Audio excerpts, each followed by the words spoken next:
નમસ્કાર. ચાલો આજે વાત કરીએ આપણા શરીરના એવા હીરોઝની જે દેખાતા નથી પણ કામ બહુ મોટું કરે છે. હા, હું વિટામિન્સની વાત કરું છું. એને છે ને આપણા શરીરની એકદમ જરૂરી ટૂલકિટ સમજી લો, જેમાં દરેક ટૂલનું એક ખાસ કામ છે. તો ચાલો આ ટૂલકિટને ખોલીને જોઈએ કે અંદર શું શું છે. આપણે બધા વિટામિન શબ્દ તો રોજ સાંભળીએ છીએ. વિટામિનની ગોળી લઈ લો, વિટામિનવાળું ખાવાનું ખાઓ. પણ ક્યારે વિચાર્યું છે કે આ વિટામિન ખરેખર છે શું? એ ખાલી દવાની દુકાને મળતી ગોળીઓ નથી, એની પાછળ એક આખું વિજ્ઞાન છે. તો ચાલો સૌથી પહેલાં એ જ સવાલનો જવાબ શોધીએ. તો જુઓ, વૈજ્ઞાનિક રીતે કહીએ તો વિટામિન્સ છે કાર્બનિક સૂક્ષ્મ પોષક તત્વો. હવે આ ભારે શબ્દોનો મતલબ શું? સિમ્પલ છે. કાર્બનિક એટલે કે એમાં કાર્બન હોય છે.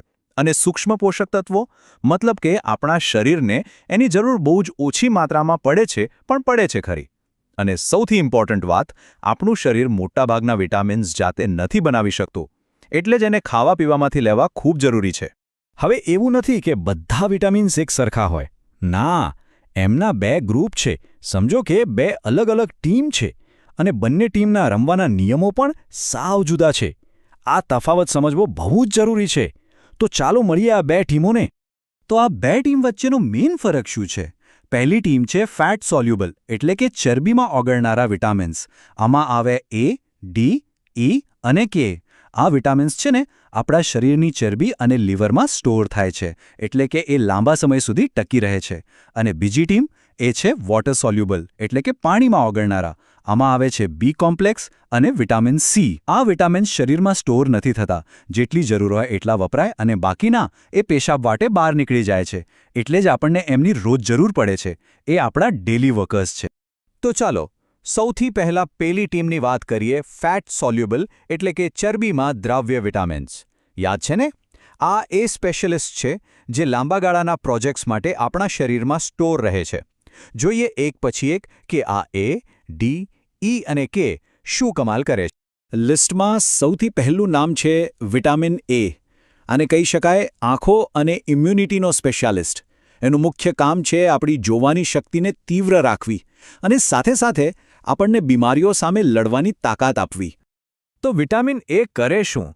એ રાતના અંધારામાં પણ સ્પષ્ટ જોવામાં મદદ કરે છે અને આપણી ઇમ્યુન સિસ્ટમને બૂસ્ટ કરે છે. અને મળે ક્યાંથી? ગાજર, પાલક, કેરી જેવી વસ્તુઓમાંથી સહેલાઈથી મળી જાય. પણ હા, જો એની કમી થઈ જાય તો રતાંધળાપણું એટલે કે રાત્રે ઓછું દેખાવું એવી ગંભીર તકલીફ થઈ શકે છે. ચાલો હવે વારો છે વિટામિન ડીનો. આને તો સીધું હાડકાનો બિલ્ડર જ કહી શકાય.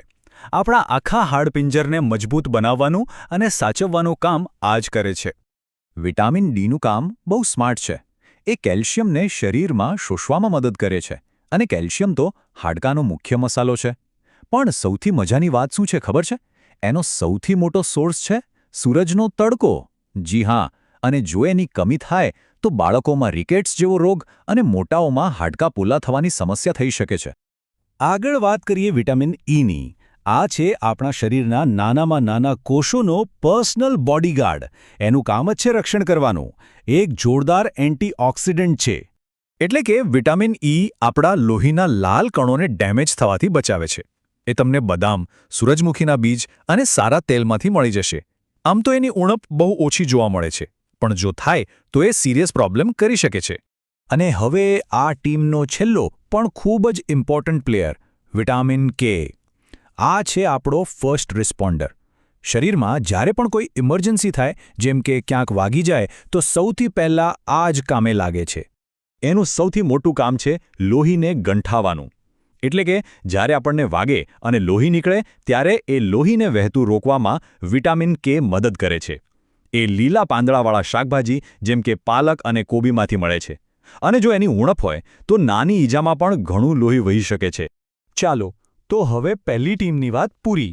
હવે જઈએ બીજી ટીમ પાસે, વોટર સોલ્યુબલ વિટામિન્સ. આ છે આપણા ડેલી એનર્જાઇઝર્સ. યાદ છે ને? આ શરીરમાં સ્ટોર નથી થતા, એટલે આપણને એમની જરૂર દરરોજ પડે છે.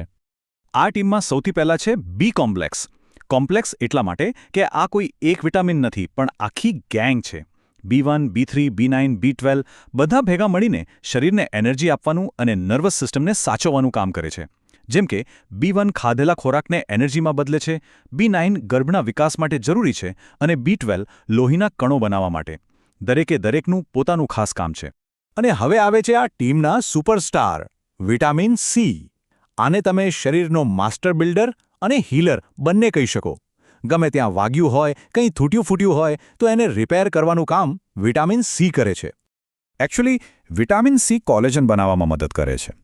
કોલેજન એક જાતનું પ્રોટીન છે જે આપણી ચામડી, હાડકાં અને લોહીની નસોને જોડી રાખે છે. અને મળે ક્યાંથી? બધા ખાટા ફળોમાંથી. નારંગી, મોસંબી, આમળા, ટમેટા. એની કમીથી સ્કર્વી નામનો રોગ થતો, જેમાં પેડામાંથી લોહી નીકળવા માંડતું. ઓકે, તો આપણે બંને ટીમના બધા જ ખેલાડીઓ વિશે જાણી લીધું.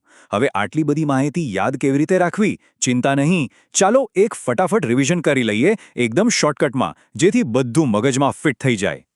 બસ આટલું યાદ રાખો. એ એટલે આંખ, વિટામિન એ દ્રષ્ટિ માટે, ડી એટલે હાડકાં, બોન્સને સ્ટ્રોંગ રાખવા માટે વિટામિન ડી, વિટામિન ઈ એ છે આપણો બોડીગાર્ડ, એન્ટીઓક્સિડન્ટ એટલે કે રક્ષણ, વિટામિન કે યાદ છે ને, લોહી ગંઠાવવા માટે, ઈજા થાય ત્યારે લોહી રોકવા માટે, અને છેલ્લે સી, વિટામિન સી એટલે હીલિંગ અને ઇમ્યુનિટી, ઘા ઉજાવવા અને રોગોથી બચવા માટે. તો આ હતી આપણા શરીરની વિટામિન ટૂલકિટ. હવે દરેક ટૂલનું કામ શું છે અને એ ક્યાંથી મળશે એની જાણકારી આપણી પાસે છે. હવે સવાલ એ છે કે આ જાણકારીનો ઉપયોગ કરીને આપણે પોતાની ટૂલકિટને કેવી રીતે સ્ટોક કરીશું, કેવી રીતે એને હંમેશા તૈયાર રાખીશું? આ વિચારવા જેવો સવાલ છે, ખરું ને? આ જ વિચાર સાથે આજની વાત અહીં પૂરી કરીએ.